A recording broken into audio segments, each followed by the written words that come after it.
Hi, this is Tyler Boyd. I'm your host of Red Zone Talk, and I'm sitting here with Ryan Chomenko. This is a brand new show talking about fantasy football, updates every week. And we're going to just catch you up on the first 4 weeks of football real quick. So, Ryan, with wide receivers, I think it's pretty self-explanatory. You got your top couple already. Like Julio Jones, Antonio Brown, AJ Green, steadily up there through the weeks. A quick surprise, Marvin Jones with 66 fantasy points, 482 receiving yards, second in the league, and 2 touchdowns. What do you think about him? I think he's a stud. There's nothing to say. After Calvin Johnson leaving last year, he's come up strong and filled the spot pretty well. Yeah, I'd have to agree. And Julio Jones, 2 weeks ago, 11 yards. This week, 300 yards and a touchdown. Matt Ryan's going off too. What do you think about Julio? Julio's great. He's always been a stud. Nothing you can say about him. He's always in your lineup. And now that Matt Ryan's starting to catch fire and Atlanta's playing well, he should be doing the same thing throughout the weeks. Looking down the receiving chart, you have Michael Crabtree at number 5. 308 receiving yards, 4 touchdowns, and a 2-point conversion.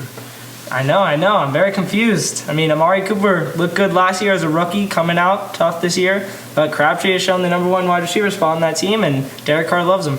Yeah, talk about Derek Carr, the 3rd quarterback overall in our fantasy league. He's got 1,066 passing yards with 9 touchdowns and just 1 pick. Very, very efficient. I'd say that. Oakland looks efficient. He's throwing the ball well, and he's getting his 2 wide receivers.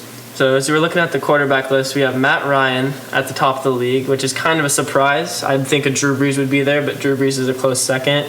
Then you have Derek Carr, Ben, Stafford, Phillip Rivers, Andrew Luck, and Cam Newton. Very surprising to see Cam Newton that far down. Just going to say that. Yeah, Cam Newton's not looking that great. He still has his rushing yards, the most rushing yards for a quarterback at 147 and 2 scores. But if you look at his passing yards, only 974 yards, 6 touchdowns, and 5 picks. Exactly. I also thought Aaron Rodgers would be up there, but I understand he had a bye week last week, but I expected him to be better this week. Hopefully he'll come back off that bye and have a good week. Aaron Rodgers, the only thing you could look at as a positive is he only has 1 turnover. There you go. It's not that bad. And he has 2 rushing touchdowns as well. And very impressed with the rookies this year. Dak Prescott, Carson Wentz putting up pretty good numbers for their teams. Yeah, and not just rookie quarterbacks. You got your rookie wide receivers, Will Fuller, Sterling Shepard. We'll get into later in the waiver wire part. But also you got Ezekiel Elliott. I was very down on him to start the year. I did not like Ezekiel, as you know. Mm-hmm. And he's proved me wrong. Yep, we could shut up the rumors now as he has 412 yards rushing and 3 TDs through his first 4 games of his career. 412 yards. That's killer. Perfect. And running back list is very tough too. It's confusing as DeMarco Murray tops off fantasy points with 79 fantasy points, 340 yards and 3 TDs rushing and 2 TDs receiving as he plays throughout the season. Yeah, Isaiah Crowell's another quick surprise. Just looking at the running back list, you'd think he'd like the David Johnsons, the Ezekiel Elliott's. I thought the Todd Gurley's and the Adrian Petersons, but I was definitely wrong on that one. But your list has DeMarco, Isaiah, Melvin Gordon, and then going David Johnson, Ezekiel Elliott, and then Carlos Hyde coming in at 6. What do you think about those? I like Carlos Hyde. He has 5 touchdowns throughout the season. There's only been 4 games. They're giving him the red zone carries, and his yards are looking great with almost 300 rushing yards. And right below him, you got LaShawn McCoy, who I know you made a big trade for earlier in the year. Gotta love LaShawn McCoy. Out of the backfield, he's a great catching receiver, and he gets those goal line touches on a good Buffalo run offense. You're not worried that he doesn't have 300 rushing yards yet? Nope, not worried, because those receiving yards are stacking up nicely. And then you followed LaShawn goes LeGarrette Blount and D'Angelo Williams. So D'Angelo's someone I've been saying stay away from. I know he's going to be the first 3 weeks is going to be great, but you just know the Steelers running backs are going to score. Now that Le'Veon's back, what do you think about D'Angelo? I agree. Through the first 3 weeks of fantasy football, D'Angelo was the guy. You picked him in the 7th, hopefully 6th maybe round, and you got great production out of him with a lot of fantasy points. But Le'Veon's back. He looked amazing with 178 total yards, and he's one of the best running backs in fantasy football right now, and untouchable. Has to be number 1 running back. Yeah, Le'Veon, he had 19.8 points last week, and that's not counting the touchdown that they gave to D'Angelo on the goal line. That'll be his any close game. So that touchdown puts him around 26 fantasy points. There's no doubt about it. He's definitely a top contender. And after D'Angelo, you got your Matt Forte, C.J. Anderson, and Christine Michael. Is that a surprise, or did you expect that coming from the Seahawks? I expected it. They're a hard run defense. They've always been with Marshawn Lynch, and with Rawls hurt, he fit in perfectly there with his hard runs, and he hits the hole very fast. And this is what I think is a troubled area. Next to you have Tevin Coleman, and then after Tevin is Devontae Freeman. While Tevin Coleman only has 129 rushing yards, he has 4 rushing touchdowns and nearly 200 receiving yards. Devontae follows that with 322 rushing yards and only 82 receiving yards with 2 total touchdowns. I mean, is that a spot to worry? It's a split carry situation? Definitely a spot to worry. I think throughout the season goes, Devontae will show him as a rushing, and Tevin Coleman will come down in third down passing game, especially with the Falcons being so hot and throwing the ball so much with Matt Ryan getting hot. But I think Devontae will come in with the running game. You're not scared of Devontae at all. I mean, goal line carries 4 touchdowns for Tevin Coleman. That's a little worrisome. I understand, but I look at yards, and when it gets to that, Coleman only has 129 and Devontae has 320. And then a little ways down the list, you have Mark Ingram, who's only scored 2 touchdowns this year. Are you worried about Mark Ingram? I know I was at the Saints game last week, and they gave 3 goal line touchdowns to their fullback, John Kuhn. I mean, is that someplace to be a little scared? It's troublesome to see him not get those red zone touches, but as a Saints team that scores a bunch of points each week, they're going to be giving him the ball. He's going to get it. That was just a great game from Kuhn and the goal line, but he's going to be getting the ball a lot, and he gets a lot of attempts, so nothing to worry about. I gotta agree. Then you have your Lamar Miller, who's a player I'm really high on. I've been high on him all year. 350 rushing yards, around 80 receiving yards, but not 1 score. He hasn't seen the paint yet this year. Tough to see him not get in with how many attempts he gets and how many consistent rushing yards he gets per game, almost averaging 90 to 100, but you just can't get in the paint. You got to give him the ball. So, and then as we look down this list, you see Todd Gurley, the number 1 selected running back in most fantasy leagues, if not all. I know I got him in both my leagues. I'm kind of struggling. He has 216 rushing yards, 2 touchdowns, and a measly 40 fantasy points. I mean, what do you got to say about Todd? They're winning games. He's just not getting the ball. It's tough. I mean, it's hard to see that the Rams are winning games with their defense and Todd Gurley getting so little carries. I mean, I understand they're doing the AP stack the box against this Rams team with a tough quarterback and not very many good wide receivers, but you can't take him out of your lineup. You have to keep him in, and hopefully he gets it going again. I gotta agree. I'm gonna stick with Todd for the rest of the year. So we're going to move on to the recap of the wide receivers, then we'll go to quarterbacks, and then we'll start telling you about who we like and who we don't. So for receivers, looking at it, like we said, you got Julio at the top, Marvin Jones, who had a huge week 2 weeks ago. He's been playing pretty consistently at second, followed by A.J. Green third, Antonio Brown fourth. I could have told you that. And then Michael Crabtree and Mike Evans and Emmanuel Sanders, who I know not a lot of people thought would be that great this year. What are your thoughts on those couple guys? I love those top charts. I love Crabtree coming out. I always thought he was going to be good, especially you can get him late in the rounds. Mike Evans has always been a stud because of his height, and Jameis Winston loves him. Emmanuel Sanders I do like, but I having trouble with this year because Demarius is 2 spots under him right next to T.Y. Hilton and Emmanuel, and they're splitting. Seaman loves both of them, so it's very tough. Yeah, I mean, T.Y. Hilton, 2 scores, 336 yards. I mean, that's pretty consistent production from him. Following Demarius, you have Kelvin Benjamin and Jarvis Landry, who are 2 guys I think are very talented football players. Kelvin Benjamin with 4 touchdowns, ties for the most out of any wide receiver, even though the Panthers have been putting up some pretty bad games. Cam Newton's still looking at him. Jarvis Landry obviously gets lots of yards, not as many scores, gets lots of yards. If you have a league where he gets special team yards, that's a huge bonus because he returns a bunch. And right under there, there's the Will Fuller, a guy I picked up off the waiver wire who we're going to advise you to do as well. He's 323 yards and 2 touchdowns, along with a bunch of return yards and a touchdown for there. What do you think about him? Gotta love him. I mean, with them double teaming DeAndre Hopkins, gotta love how Brock Osweiler is targeting him all game. He loves the deep ball with him. He gets those deep balls and he scores in the red zone a lot, so I like to see him in the future. And you have Diggs, Baldwin, Nelson, and Fitzgerald. So Fitzgerald, what do you think about him? I mean, he started the year hot, 2 touchdowns first week. After that, I mean, haven't seen that much. I know Carson's not really doing that well. He got a little concussed last week, but what do you think? Tough wide receiver. I mean, on that team, it's hard with those 3 wide receivers, actually 4. You got John Brown, you got Jaron Brown, and you got Michael Floyd. So it's tough to get him the ball, and with Carson Palmer out for however long with his concussion, it'll be tough with Drew Stanton throwing him the ball, but he should be key in the next couple of games. All right, and here's a guy I'm saying panic on completely, Brandon Cooks. He started the year on fire. Most leagues put up a 30-burg week 1. Afterwards, I mean, he has 44 fantasy points. You do the math. That's not that much per week. I'm scared. I would be too if I were you, Brandon Cooks. I mean, Drew Brees is in love with Michael Thomas, another waiver wire we should talk about. And Willie Snead is right there. And Brandon Cooks has not been getting the targets he should be getting. And he's only got the depot with cornerbacks starting to double him. So I would be scared. I wouldn't drop him or anything or trade him, but I'd definitely be watching him for your bench players. I'm gonna have to disagree with you on that one. I mean, I would trade Brandon Cooks. You probably got him pretty high. If you can get a value pick, a good running back, I mean, trade for a receiver who you think's up and coming, I might make that deal. It depends on who it is. Right above him on the list is Terrell Pryor. Wow. I mean, Cleveland wide receiver, quarterback, running back, safety. I mean, he's everything.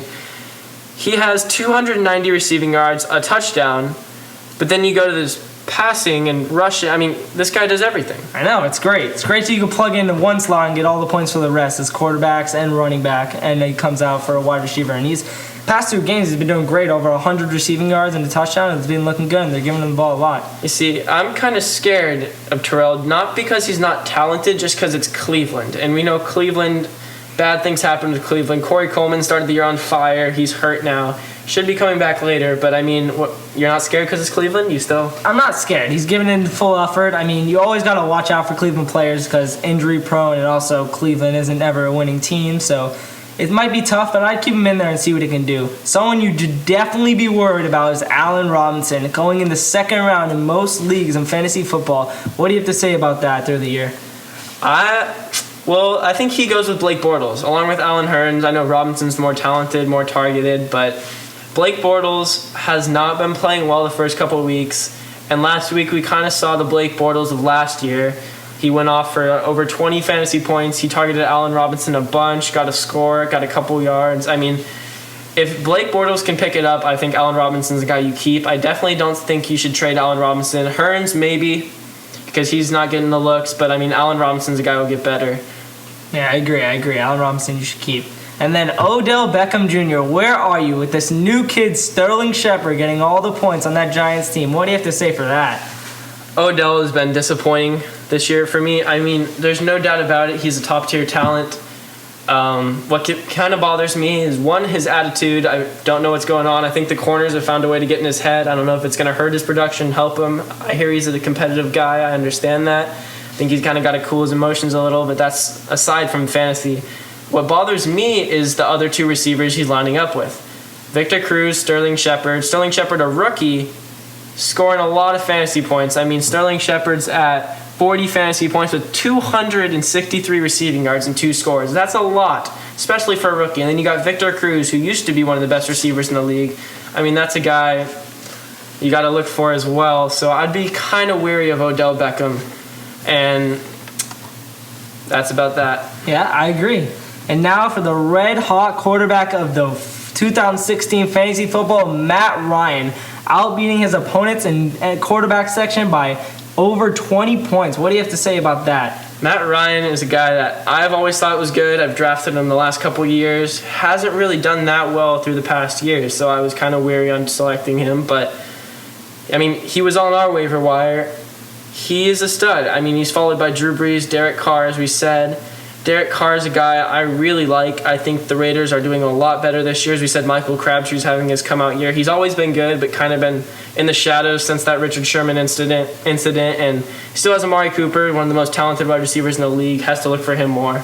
Absolutely. And Big Ben coming after Derek Carr with a big game last week with over 30 fantasy points, targeting Antonio Brown twice for 5 touchdowns and over 300 yards. How do you like him? We're both Steelers fans, so I got to agree on this one. 5 touchdowns for Ben last week. He's a stud. Gotta love Ben Roethlisberger in these matchups. And the Steelers wide receivers, I mean, besides Antonio, who's an obvious start, I'd be looking at for the rookie Eli Rogers, who's starting to get more touches. And then you got Marcus Wheaton, who's kind of inconsistent, scored last week. I mean, what do you think about the Steelers' just core in general? I like it. Marcus Wheaton has to work on his hands a little bit, trying to fill the spot of Martavius Bryant, but I gotta love Eli Rogers coming out of the slot. He's quick, he's what Ben likes, those quick throws, and he's gonna be really good towards the end of the season. I agree. And then following Ben, you got Matthew Stafford and Phillip Rivers with around 75 fantasy points apiece. Stafford with a couple more passing yards, but also more interceptions. What do you see out to Stafford? Oh, nothing changed from that. Every year he's the same. They score a lot of points. He's very good. He's actually a very elite quarterback, I think, just because they can't win games. Same thing following Phillip Rivers. Always been a good passing quarterback. Gets the points you need. And is definitely one of the best quarterbacks. I mean, what's going on with the Chargers? I mean, it's the Chargers, granted that. They're kind of like the Browns in the same way where they can never put it together. But winning every single game they've played in, with 2 minutes left in the game, they're 1-3. What's going on there? What can you say? I mean, defense. Phillip Rivers can only do so much for you. When they're putting up 30 points a game and the Saints beat them with 35 points, you can't do anything about that. I gotta agree with you there. The Chargers defense is one to definitely stay away from. Never even look at them in fantasy. Then you got Andrew Luck, Cam Newton, who we talked about, Kirk Cousins, who has a lot of passing yards, almost 1,200 passing yards. My worry right there is only 6 touchdowns through 4 games. What do you think? I like him. I like the Redskins' offense. Matt Jones is back and healthy. He's going to be good to open up the receivers like Deshaun Jackson, Pierre Garçon. Jordan Reed looked good a couple past weeks coming out of the tight end spot, so I think he's going to do good throughout the season. And right after Kirk, we have Blake Bortles, who we talked about a little bit, starting to pick it up. Very inconsistent player. He throws the ball quite frequently, throws a lot of picks. He has 6 interceptions already this season, tied for the most. Or actually, Jameis has the most, but second most. And then following him, you got Ryan Tannehill with some deep threats. Kenny Stills dropped a couple, but I mean, what do you think about Ryan and then the Miami Dolphins in general? Ryan Tannehill is a quarterback where you want to see him do good, but it's so hard with, as you said, 6 touchdowns on the season with 5 picks right next to that. It's very hard to compare with those stats, but he's always a good quarterback that you think could score points, and his team is stud. He's got Jarvis and Devontae Parker with Jay Ajayi in the backfield. He should be able to play well. Yeah, I agree. Dak Prescott coming up the list. I mean, 64 fantasy points through 4 games. They're 3-1. They're not looking for him to throw the ball a whole lot. 3 touchdowns. But my biggest thing about Dak Prescott, no interceptions. I mean, that's a thing of beauty when you can see a quarterback with this big old 0 in the interception bar. Over 1,000 passing yards. You like Dak? Love him. I mean, as Ezekiel Elliott fits into that game, they're using him perfectly. They're letting him be comfortable in that pocket and throw it to receivers like Cole Beasley in the slot and keep Jason Witten busy as a tight end. Also, Terrence Williams, if he's on your waiver wire, he's going to get a lot more throws with Des Bryant being out. But the way they're using Dak Prescott is very good, and that's why they're 3-1. So for fantasy, I'm telling you, Dak Prescott, if you can get him as a backup, do it. He's going to be a stud all year long. I don't know about starting quarterback because, as you said, he's kind of down the list. But, I mean, Dak Prescott's a guy to look out for. You got Aaron Rodgers coming up, Andy Dalton, and Russell Wilson. I mean, those are the guys when you're thinking of fantasy quarterbacks, you're getting them pretty early. I mean, why are they so far down the list? I agree. I mean, Andy Dalton last year, top 3 quarterback in scoring. He threw a ton of touchdowns to AJ Green with a bunch of yards. He just hasn't been as consistent this year. They've been up and down. When they score, it's a lot of the running. Jeremy Hill has a ton of touchdowns. He always gets those goal line carries. And also with Tyler Eifert being out, he doesn't have that red zone touch that he does last season. So hopefully he'll get better. And same with Russell Wilson. I know he came off injury. He had a great game off injury last week. Throwing the ball to Doug Baldwin. It looks great. And Jimmy Graham coming off a big week. But those are 2 quarterbacks that you just have to wait on. They're going to get better. You can't bench them. I gotta agree with that. I mean, Russell Wilson is a guy I've always thought is extremely talented. He runs the ball well. He's mobile. Something's going on with his health. I mean, his legs. He's not moving around the pocket. You watched the last game. He didn't get outside of the pocket that much. He stayed in there. He's still a great quarterback. He's got Doug Baldwin, Tyler Lockett to throw to, Jimmy Graham, who's starting to become an elite tight end again. But, I mean, Russell Wilson's a guy. I definitely don't look to trade him. But if you're looking for a backup quarterback, I mean, grab Dak Prescott. He's a guy who has more points than Russell right now and doesn't turn the ball over. So, I mean, that's about it for your quarterback list. So what do you have on the tight ends? Tight ends. So far in tight ends, I really like Jordan Reed. He's always been a stud last year, and last week he had 9 receptions with 10 targets for 73 yards and 2 touchdowns for 19 fantasy points. And that Redskins offense scores a lot of points, so I'd like to see him in the future. Yeah, Jordan Reed, no doubt about it.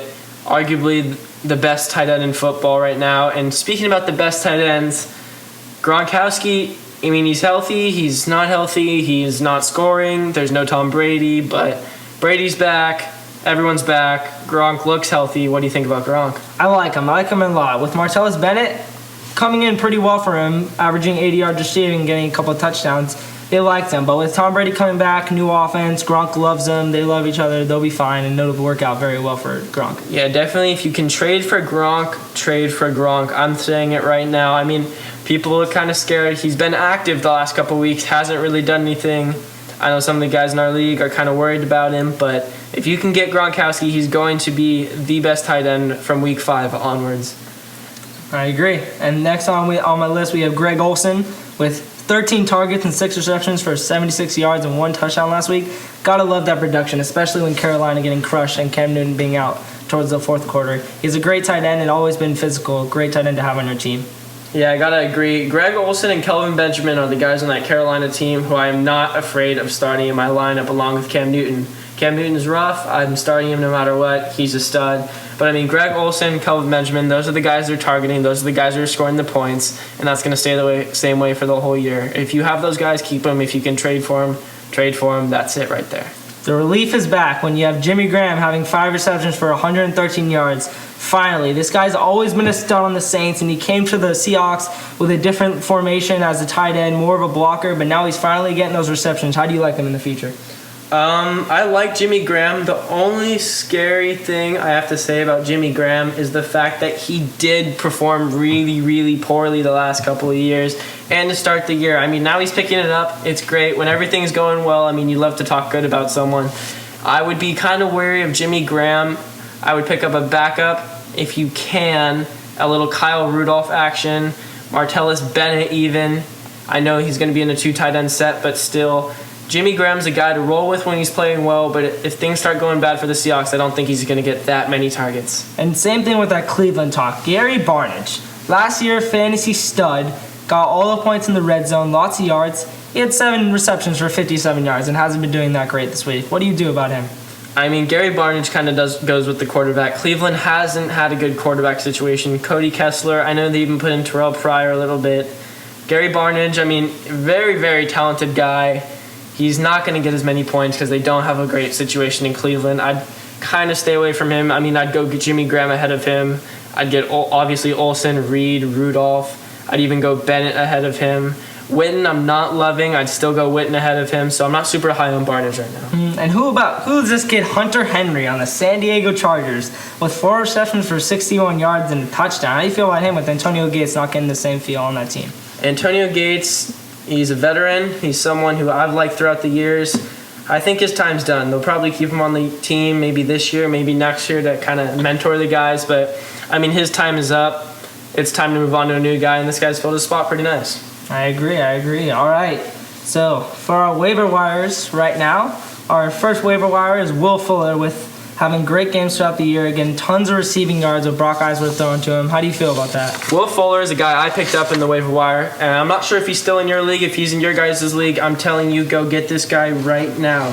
He's in the top couple receivers in the league. Like we said, 323 receiving yards, 2 touchdowns, and I mean, DeAndre Hopkins is a guy we haven't really talked about. He lines up opposite DeAndre Hopkins. I think it's perfect for him. A lot of people said it's kind of a negative because they're going to be targeting DeAndre. I think it's the opposite. I think they'll be covering DeAndre.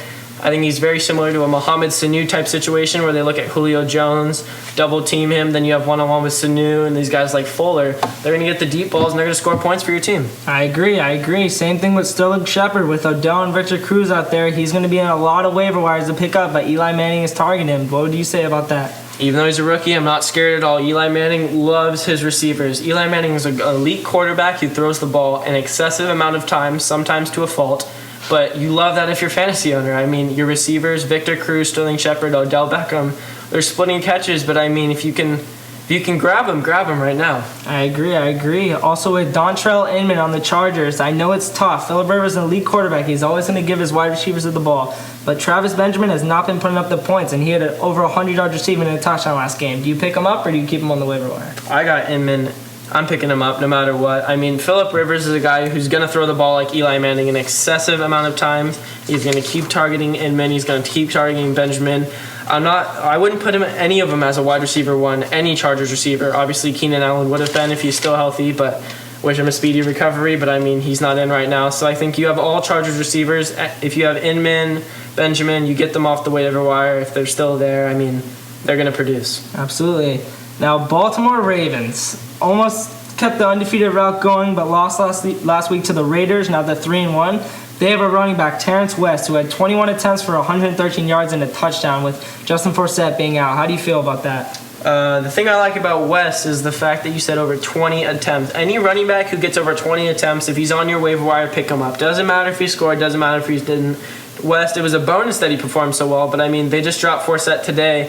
They found their guy. He's one to roll with. If you can get a starting running back or starting receiver off the waiver wire, we're telling you, go get him right now. Following up with the running backs to kind of replace people, Jared McKinnon is a guy I really, really like. Adrian Peterson wasn't doing well to start the year. McKinnon, I know, had around 14, 15 fantasy points last night, around 70 yards and a touchdown. What do you think about him? I love him. I mean, with AP coming out, they're not going to stop with that hard run scheme and keep it short game, very defensive. Vikings love to run the ball. And with Diggs out there in the corner, it's going to be tough to stop him, so they're going to keep running it. I agree. All right, so now we have our trade or keep. So Brandon Cooks is the first one. I'm saying trade. What do you think? I don't like Brandon at all. I'm saying trade if you could talk him up for a good pick. I'm saying keep because it's the Saints. Saints have such a good offense and they're always going to score points. But if you could talk him up and get a good third, fourth rounder for Brandon Cooks that did well in the beginning of the season, I would trade him. But if you can't, keep him because he's going to get that production later on in the season. So someone I thought was really good 2 years ago. He was great 2 years ago. DeMarco Murray, terrible year last year, fell in a lot of drafts to the 4th, 5th, maybe even later rounds. I know he was taken in the 4th in ours. Number 1 running back in the league right now, 340 rushing yards, 150 receiving yards, 5 total touchdowns. I'm saying keep him, trade for him, but I'm a little scared because it's the Titans. I mean, what do you think? It's the Titans, I agree. It's the Browns, the San Diego, same situation, but with these numbers, DeMarco Murray, 340 rushing yards with a following 156 receiving yards and a total of 5 touchdowns, you could not trade for that. He's the number 1 running back in fantasy points in the league. He's putting up consistent numbers, and you can't disagree with what his production's been. So someone I'm a little scared of is Isaiah Crowell. I know the numbers look great. He's got 390 rushing yards, which is out of this world, league leading. But I mean, he's broken a couple deep ones that'll make his numbers look a lot better, but going the distance of the year, I'm not so sure I like Isaiah. Same, I agree. I think he's good, and other teams will start realizing his ability to run and start boxing the run a little bit and stopping them. But those 3 running backs on the top are DeMarco Murray, Isaiah Crowell, and Melvin Gordon. Those teams, the Titans, the Browns, and the Chargers, so hard to have and keep on your team, even though Melvin Gordon has 6 touchdowns on the season, most of any running back in the league. What do you do about him? Melvin, I'm keeping him. I'm loving him. I'm storing him, and I'm starting him. Melvin Gordon, not going to rush for as many yards as these guys were talking about. I mean, the first is 340 yards and 390. Melvin only has 230 rushing yards, but like you said, 6 touchdowns. They're seeing him in the passing game a little bit. Every goal line carry, they're not going to the fullback. They're not going to the second down back. They're going to Melvin Gordon. I like him a lot. I agree. Now tell me what you do right now. If you have Jamal Charles on your team, tough position you get put in, what should you do? I mean, Jamal Charles has been active. He hasn't really played that much. They have a good situation with the backup running backs, 2 studs, West, Davis, and Ware. I mean, 3 studs right there. But Jamal Charles is a guy I sit on. I mean, he's been a stud. He's been great in the league. He will be great in the league. The Chiefs will pick it up. Jamal Charles will start playing. He's not a guy I'm worried about. A guy I am worried about, though, is Latavius Murray for the Oakland Raiders. There's a rookie running back coming up. He is scary good. Latavius is not getting the carries at all. Only 172 rushing yards. What do you think? I agree. That's a tough team. Another passing hard team. A great quarterback in Derek Carr. And Richardson's been coming up very good with rushing and getting those long runs. And Latavius Murray has been quiet, but pretty good in the red zone with 3 TDs. He should be a keep, but I'd look at the waiver wire to see if you can get a better running back to fill in like Terrence West or McKinnon. But what should you do about Todd Gurley?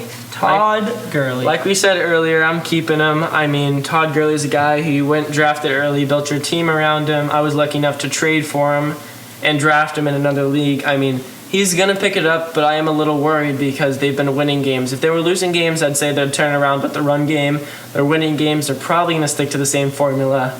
I'm kind of worried with Todd, but I mean, you can't bench a talent like Todd Gurley. I agree. What are you doing Broncos in Denver. Who do you start, Demaryius Thomas or Emmanuel Sanders? The way the Broncos have been throwing the ball, I might start either of them if you have a flex or a third wide receiver. But I mean, if you have two stud wide receivers, if you have like a possible Kelvin Benjamin or a Sterling Shepard, Allen Robinson, I'm playing all those guys ahead of Demaryius Thomas and Emmanuel Sanders. I just wasn't in love with the Broncos passing game last year, was not in love with it to start the year. I know Simeon kind of picked it up towards the end of 2 weeks ago. Got hurt last week. I'm not in love with the Broncos passing game, but I am in love with their running game. C.J. Anderson's a stud. You got to play him. Got to love C.J. Anderson, the production he's given you. Definitely. C.J. Anderson has been very well this year, better than last year with Ronnie Hellman splitting carries with him. Now we have Jeremy Maclin on the Chiefs, who was a stud last year. I don't understand what to do. He only had 5 receptions for 78 yards, not bad, but he's not getting those touchdowns as Travis Kelce are getting most of them in Kansas City. Don't know what to do there. Do you trade him? Do you keep him? Do you talk him up? Any ideas? I am not a huge fan of Jeremy Maclin right now, and I'll tell you why. This is the same team that a couple years ago had 0 passing touchdowns to their wide receivers. I know last year it looked great because Jeremy Maclin was producing. They had production from the tight end and Kelce. I mean, everything looked good at the time. But right now, Maclin is not. He's getting the targets. He's not getting the catches because they're bad throws, they're rushed, their line isn't holding up. I'm benching Jeremy Maclin or trading him. He's a guy I would not stick with throughout the year. I'm not in love with him. Kind of the same with Michael Floyd. Michael Floyd's a guy I thought would be great, thought Carson Palmer would produce this year. He is not. I would get rid of Michael Floyd as well. I agree. Next wide receiver I have is Julian Edelman. I mean, what can you say? They haven't had a quarterback. Tom Brady hasn't been back, but he only had 1 reception for 16 yards. Do you bench him or do you start him? What can you do? I'm going to start him next week. I mean, I like him. I think he's a good player. Tough situation, but things are going to get better down the road. I mean, it's kind of the same with Odell. Odell's a guy, obviously, you got to keep him. He's been putting up some pretty decent numbers last week. This week, held to barely any receptions, 3 receptions, 20-something yards. I mean, it's not looking good for Odell. I agree. And someone big, Eddie Royal. He's on your waiver wire. Last week, he had over 100 yards and a touchdown. It looks like Brian Horner's targeting him. I mean, if you have Alshon Jeffrey, should you be worried or stick with him with the big man? Alshon Jeffrey is a guy I am worried about. I traded him away in my other league. I am scared of Alshon. I do not think he's that great. But a guy I would pick up on the waiver wire if I was a running back is Jalen Richard. He's the rookie running back we were talking about out of Oakland. He has put up 25 fantasy points. Not too far away from Latavius, who's only put up 40. But, I mean, this guy's a rookie. He's taking a lot of the carries from Latavius Murray. He's a guy I'd look at the waiver wire, a guy I'd trade for, a guy who you could probably trade for nobody, really. What about Doug Baldwin on the Seattle Seahawks? Last week he had 4 receptions for 54 yards. I know Graham took over, but what can you say about him? Do you keep him in your lineup? I do keep him in my lineup, but I'm also scared, as I kind of said with Russell Wilson. Same with Jimmy Graham. I'm kind of weary of Seahawks players. Their running backs are going to be good, but their receivers and the passing game there I'm not in love with. Very, very bipolar. I mean, week 1 passing touchdown to Doug Baldwin, but in the very last seconds of the game. Seattle looked good last week. They're 3-1, but I mean, their passing game is not something I'm in love with. All right, last one. Can you tell me, do trade or keep Amari Cooper? What do I do with him? Amari Cooper is a guy I think you can get a great value player for. Amari Cooper was probably drafted really early. I am trading Amari Cooper. I'm telling you right now, if you can get an Emmanuel Sanders for Amari Cooper, if you can get a Stephon Diggs, Doug Baldwin, Larry Fitzgerald, Allen Robinson, any of those guys, even Steve Smith, I'm taking him instead of Amari Cooper. He is not getting the targets. Crabtree is the number 1. Amari has moved down to the number 2 spot. Well, that could change. I don't see it in the near future changing. And that's my opinion on Amari. Last one I'm confused about is Lamar Miller. He's had 20-plus attempts in almost every game, getting the yardage, but can't find the end zone. What do you do when a player can't find the end zone, especially on a Houston running team? Well, Lamar Miller is a guy I am trading for. I will not trade Lamar Miller if I have him, but I know the guy in my league who has him isn't super high on him. I'm trying to get Lamar Miller right now on my team. He is getting a crazy amount of touches. Most games over 20 touches of the ball. Anyone, like we said, who's getting 20 touches needs to be on your fantasy team if you can get him. He's getting about 10 fantasy points per game, but that's without scoring. Once Houston figures their game out, he's going to be getting those 10, maybe 12, plus a touchdown that puts you around 18, which is, running back 1 as far as I can look at it. I love that. I love that projection. Well, that's a wrap for Red Zone Talk today. Yeah, and thank you all for tuning in. This is going to be a weekly broadcast. We might turn to video soon, might keep it at a podcast. If you guys have any questions, put it in the comments or email us at redzonetalk16@gmail.com. We'll answer your questions. We'll put it in the next show. Thank you very much, and this is Tyler Boyd. Ryan Chomenko. And we're signing out. Thank you for listening.